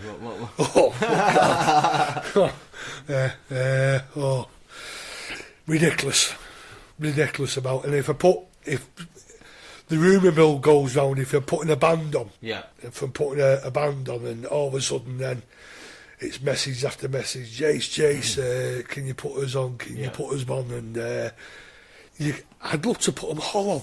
That's it.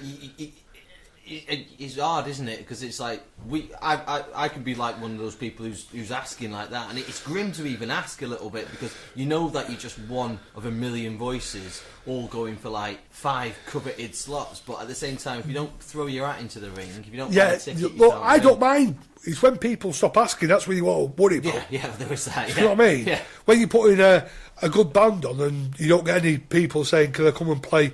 You support, then obviously you're doing something wrong. Yeah. Right. So I don't mind being asked, but I'm a bit old-fashioned because what I'll do is I'll write everything down on a piece of paper. Yeah. The hire of the venue, the cost of riders, and always that and the other, cost of having the tickets printed, and then I write it down. How much is this band, the main band, going to cost me? If I charge £10 on the door, I'll need to sell 135 tickets to break even. Right? And I'll write a support band down 50 quid, another support band 50 quid, 30 quid, and 30 quid. Yeah. And then people get hold of me, and I'll ask them, I'll just say, yeah, you can play, look, you'll go on second, I can give you 30 quid, and there's some drinks there for you. It'll cover your petrol, because you're from, let's say you're from Macc, or you're from Bolton, or something like that. It's up to you then. It's up to that band then if they want to do it. Yeah. If bands want to price themselves out of playing it, the way I look at it is if that band, if it costs them 20 quid in petrol and whatever, and they get there and they get 30 quid in some beers and they're having a good night out, well, it's not costing them any money. No, all it's costing them is their time. Yeah. And they're having a good night. Exactly, that's to me, that's what it's all about. The idea's got to be that someone else sees them and thinks, "Oh, I'll have these on." You know, that's what it's meant to be. And if you turn up with some merch, you turn up with some CDs, and you sell 3 CDs at 8 quid each, it's getting your name out there, and going there and enjoying it. It's so fucking obvious, really. It's amazing that there's people out there don't get it. And straight away, like, nah, we're worth this, we're worth 80 quid. It's like, calm down, do you know what I mean? 80 quid, I wish, I mean, honest to God, Max, I mean, I was talking about a band today, and I won't mention them, but I mean, all of a sudden, we want a support band. We want £250 a gig, and you're like, this band's played for me 40 times, Right. 40 times, and now all of a sudden they want £250. New Year's resolution, jack the price up. Yeah, but if I put this band on as a headline band at the Star and Garter, Yeah. and put one man stand on, let's say the Kirkz as well, so you're supporting them, and put them as a headliner, and then charged £5 to get in, and they wanted that type of money, I'd be doing me bollocks in at the end of night, because it ain't going to work. No. Do you know what I mean? Yeah. I'd have to sell possibly 100 tickets at £5 each to break even. Yeah. And they think that's all right for me just to put it out of my own pocket. They need educating a little bit, don't they? It's almost an easy conversation. Like, no, that's not going to work. Well, that's how it is now. Yeah, It's like, exactly, well, unless you come back to the reality, Yeah. you ain't going to be playing for me no more. Exactly, Because yeah. if it all turned round, if people would turn round and go to the gigs and pay the money, you can pay the money for these bands. Yeah. Right? You can do. Yeah. It's not all going to go to me. It's all spread about, but people won't go. Yeah. Do you know what I mean? Yeah. If I turn around about this band and said it's £10 to get in on the door, with one man stand the Kirkz and vomit, say, and it's £10 to get in, people say, no chance. It is a bit of a dry question, but do you ever just notice there's any sort of seasonal split? Do you ever sort of think, I won't bother with January or December? Do you try and or you notice that you'll get people more in summer? Do you know? Nicer, do you know what I mean? Right, it's a good question. That I don't particularly like doing anything in January. Right, Christmas now, December. There's getting too many gigs on in December, which has happened this December. Far too many gigs. I don't like doing anything in January. The first gig I've got on is the Old Firm Casuals in early February. I've got one in Wigan, RDF on the 18th. All right, okay. So, but I don't particularly like January because people are getting over Christmas, etc., etc. The summertime now, it's overdone with gigs because you have all the bands coming over for Rebellion. Big then, time. Wanting to do something. Oh yeah. Else, yeah. Which is fair enough. You know, it is. It is if they're travelling, they've got to sort of make it worth a while, haven't they? Yeah, but when they turn around and say we're playing Rebellion on the Friday night, we can play your place on the Saturday. I think everyone's going to be. And we want £2,000. Oh right. Oh yeah, okay, yeah, that's going to happen, isn't it? Yeah, good luck. Yeah. Good luck, innit? And then we can do the Tuesday after Blackpool, but we want £1,500 on a Tuesday. On a Tuesday night, like, oh yeah, okay, yeah, fair enough. Yeah, no, but there's too many gigs around that area. You know what I mean? There's too many gigs. But straight after, I would say February, it's just straight through all year then, isn't it? Really? Yeah. But sometimes there's too many gigs. Yeah. You have to start saturation point. Isn't it is. Yeah. Saturation point where it's just banging on. Then. Yeah. Good stuff. So on our little tune list, I'm not spitting these out in any order when I won't chuck them on, but we also had Drongos for Europe and Gimp Fist. All right. Which I don't think I've mentioned. Two great names. Yeah, well that's it. Yeah, tell me about these then, and why you wanted a bit of Gimp. Gimp Fist. To me, Gimp Fist are the I class Gimp Fist as an oi band. To me, they're the best oi band. Say in the world. Say in the world. I do actually think they are the best oi band in the world. That's the one. I think they're better than anybody. And for the working class union person like myself, you want to listen to some of the words that they sing. Yeah. Johnny, the singer and guitarist, to me is possibly the best singer-songwriter in the country. Yeah. They sing from the heart. They sing for working class people, for people like me and you. You know what I mean? And They are the best. They're good. Great live act. Again, a great set of blokes. Yeah. Absolutely fantastic blokes. I love them. I love them dearly. And I think I've actually got a Gimp Fist top on. Oh yeah, repping. Yeah. There we go. Absolutely, yeah. So I've seen them all over the place, and if anybody hasn't heard of them, which you probably have, but they are a top band. Quality. Yes, and they've done their work as well. Yeah. Oh God, they haven't. They haven't. I've seen Gimp Fist playing in front of 25 people. Yeah. Right. I've seen Gimp Fist playing in front of 2,500 people. Right. So, they was coming all the way down from Darlington to Stockport and playing in front of 25 people. Yeah. Right.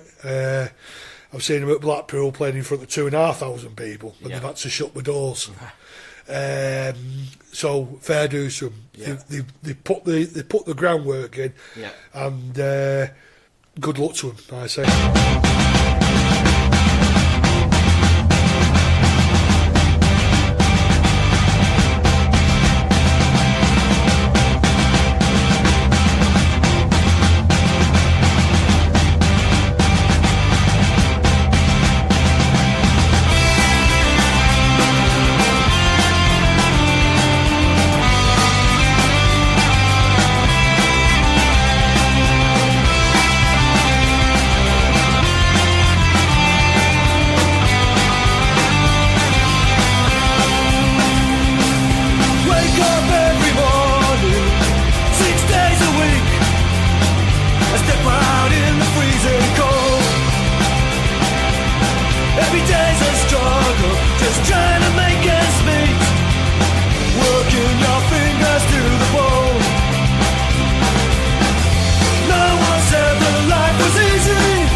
Drongos. Birmingham.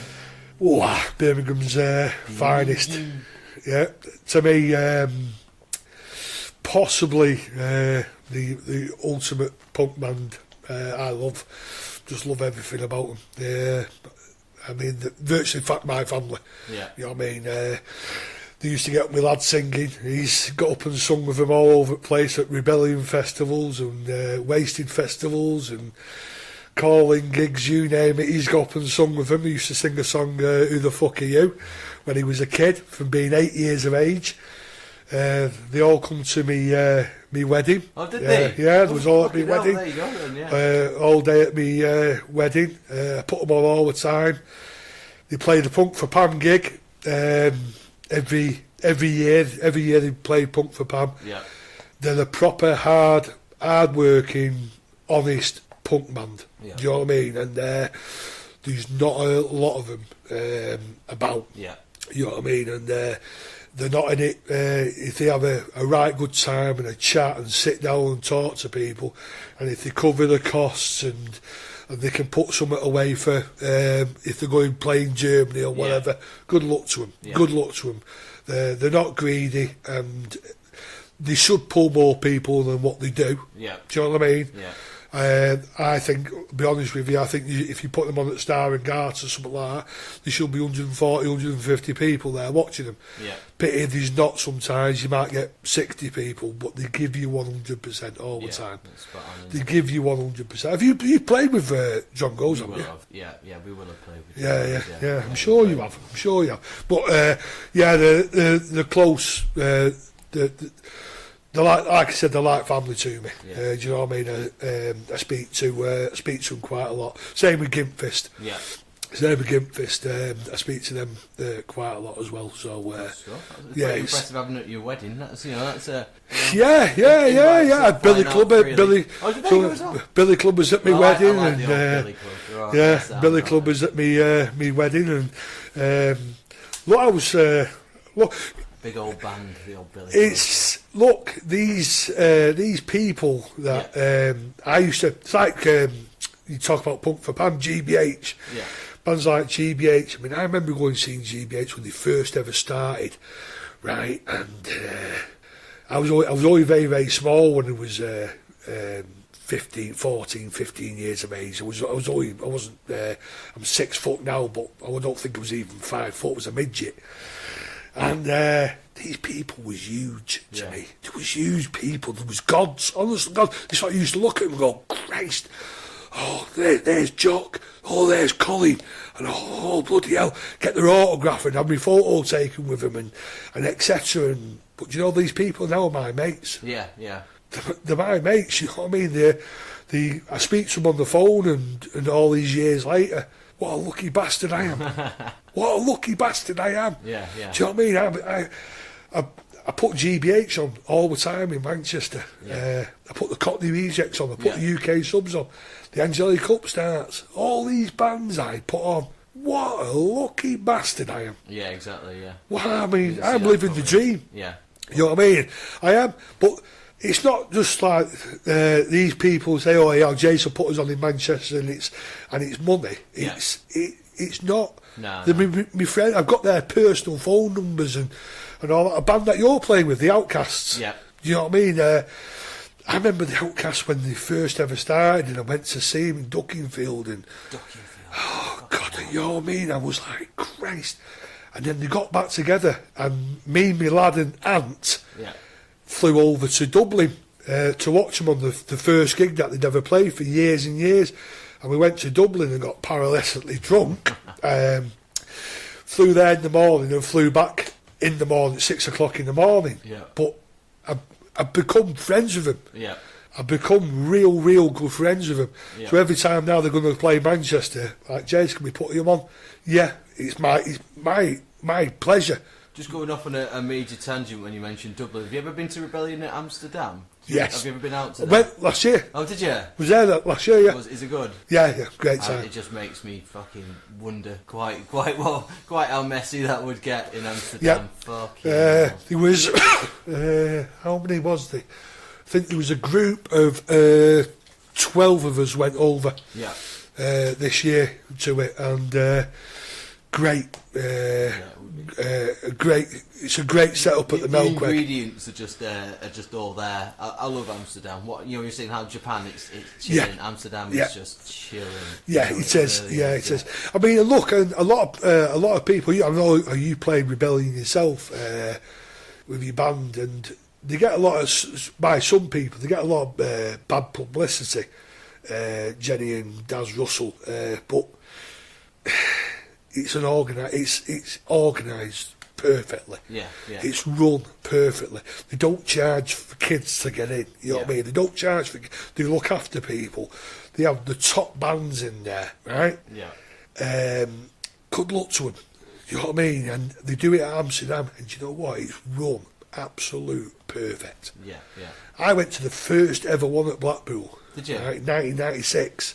Right, okay. And what was it called at that point? I think it was Wasted. Oh, 2006. No, 1996. 96, right, okay. Yeah, 1996 was the first one ever at Blackpool. Where was that at then? The Winter Gardens. Winter Gardens. Yeah, it was only. Was it? I think it was only 2 days. It might have been 2 or 3 days. Right, okay. The damn deadline on the Saturday night. Right. Slaughterwood Dogs on the Sunday night. Wasn't it in Morecambe for a bit? Yeah, they went to Morecambe. Sort of before my time, like. Yeah, it went to Morecambe, but it's got bigger and bigger, and now it's the biggest festival going, punk festival. But they got some real good bands on there, and they have now they started introducing stage and smaller bands coming on. Good luck to them, but it's run fantastically well. Yeah. Do I actually think now Blackpool is the 4 days? I think 4 days is too much. Yeah. Right, to be honest with you. I think the 4 day, I think they could scrub the Thursday. Yeah. And I think they could possibly start it a little bit later every day. Yeah. And not have as many bands on, if you know what I mean. Yeah. You know what I mean? Just, he says, you got some bands on at 12 o'clock. Well, there's nobody in there. Yeah, they are on the Thursday. I've got some experience of that. I think we've opened the whole thing on the Thursday before, and it was absolutely rammed. But that's because, no one's hungover. Well, maybe yeah, but not everyone's hungover on the Thursday. Do you know what I mean? People are just turning up, getting the wristband, going in fresh. Yes. So on the Thursday, but you're right. Like taking your point, any point after that, from the Friday, Saturday, Sunday, then 12. I don't know. Because now it's a big thing now for Rebellion for everybody to go on the Wednesday. Yeah. Because there's gigs on the Wednesdays. Lots of you know what I mean? I've done a 5-day stint before. Fuck me. God almighty. You start getting to Saturday night and you're like, Christ, you know what I mean? Yeah. No, but I mean, Rebellion, they have some real top bands there. It's great organisation and good luck to them, I say. Yeah. Good luck to him. And John Connor's in the same way with his calling gigs. Yeah. Brilliantly run, good sound, run to the minute and all that, and that's what you want. Exactly. And it's value for money, innit? So you're going to keep at it? Me? Yeah. Yeah. Yeah. I mean, you kicked off by saying you're starting a label, so I guess plans for the future. I think I think that's going to when as soon as it starts.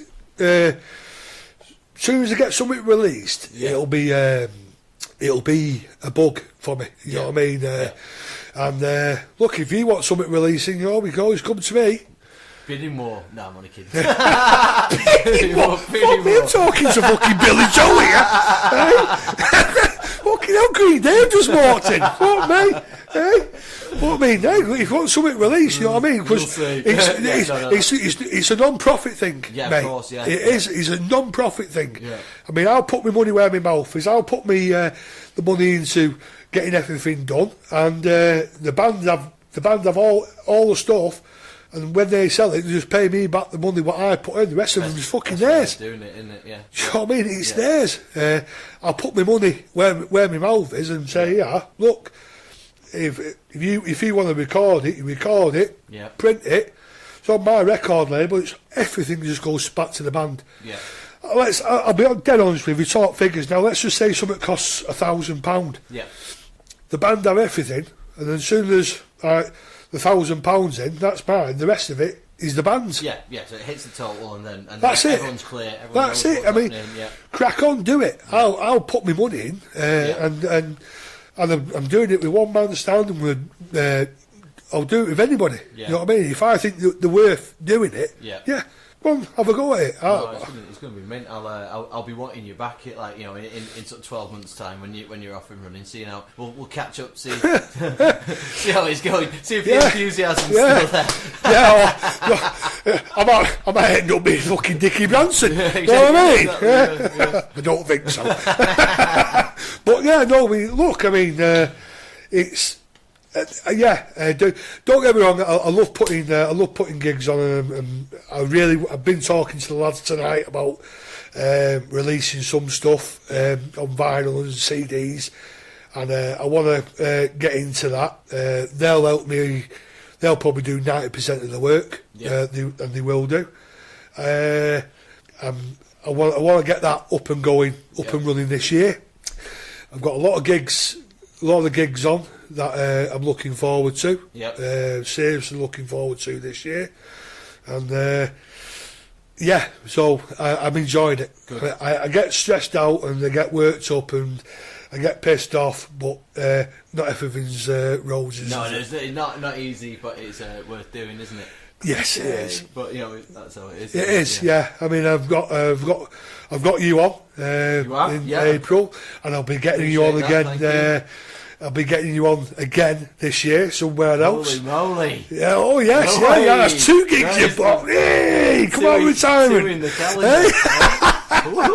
But so and I've got a one-man stand playing, so I can watch my son. Go up and watch my son bang the drums out of him, and we're hoping to be organising another Tour de Pan next year. Yeah. Hopefully we've been invited to Brazil. Oh, fucking hell. Yeah. Because we know some Brazilian bands now, and they've offered us to go over to Brazil. Why not? Eh? Canada, Canadian bands. Yeah. Have got hold of us.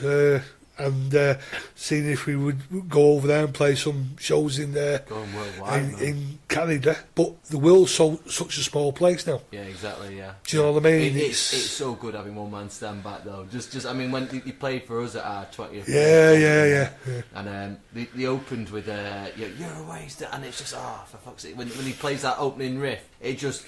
I know it's cheesy, but it just took me back. You know what I mean? It was proper hairs standing on end moment. Like, not in your head.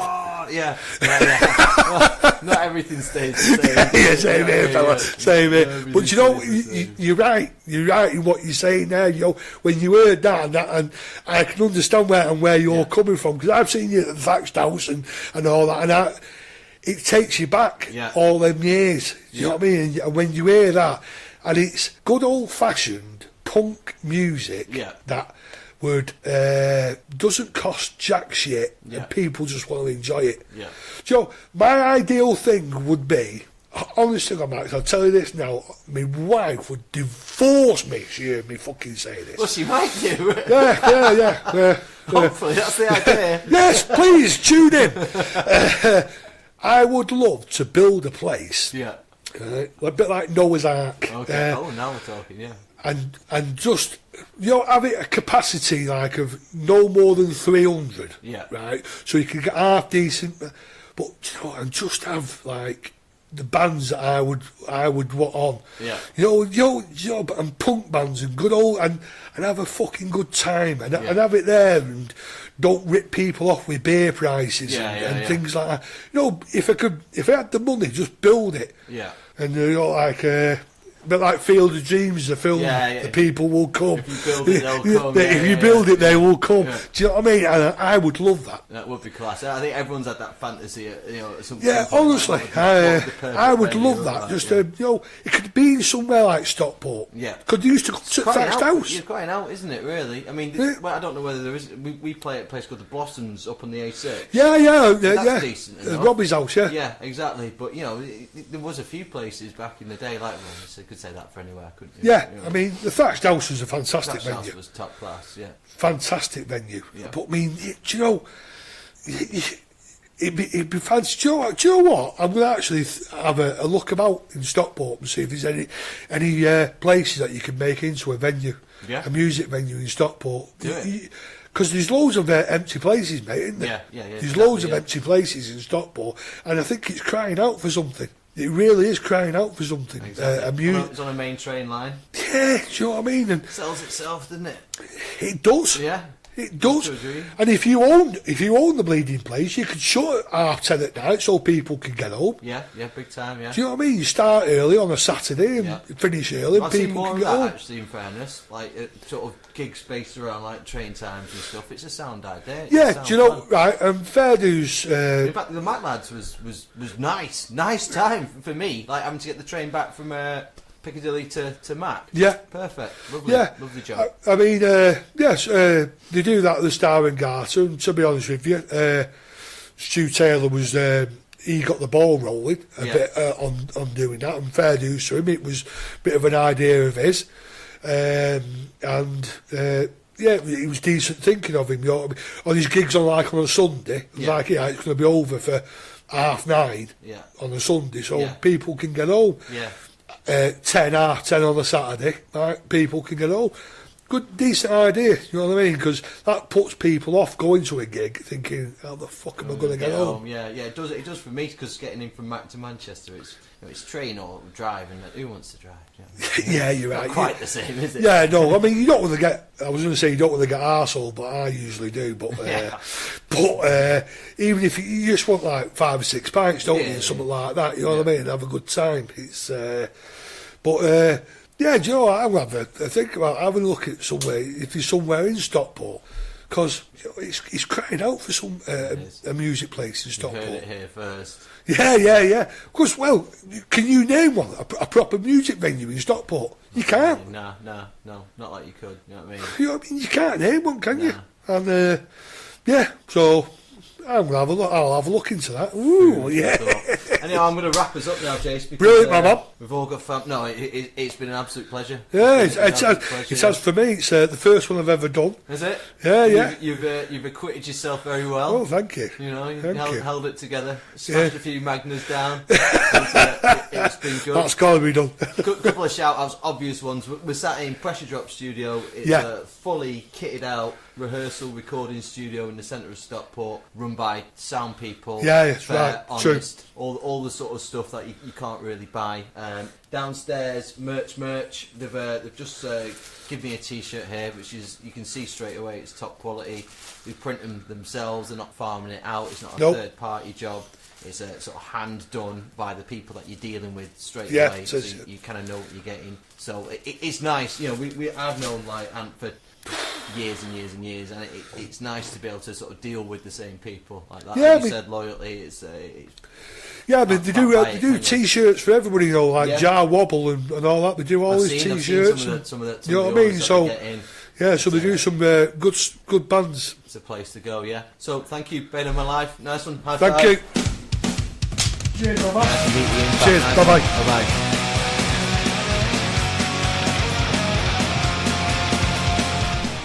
Sweet Jesus, another BoML down. Thank you for your time and attention, folks. Go check out everybody who's been played or been mentioned somewhere online on this podcast. They all deserve your attention. Also, thanks for your time. Check out those bastard Kirkz. Like and share Bane of My Life. I'll catch you again real soon.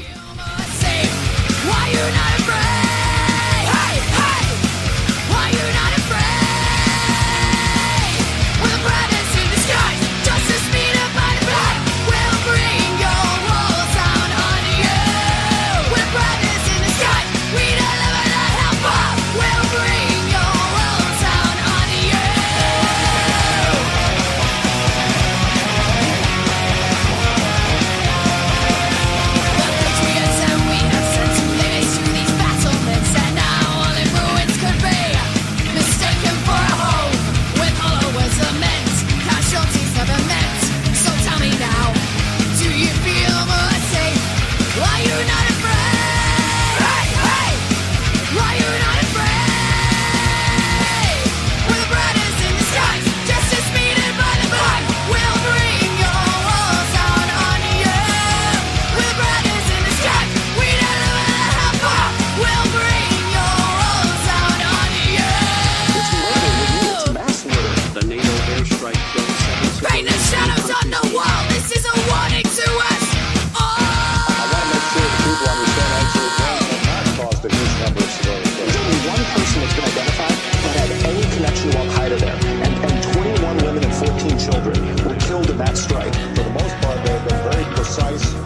precision strikes against Al Qaeda. Well, where's the evidence that the drone war is protecting this community?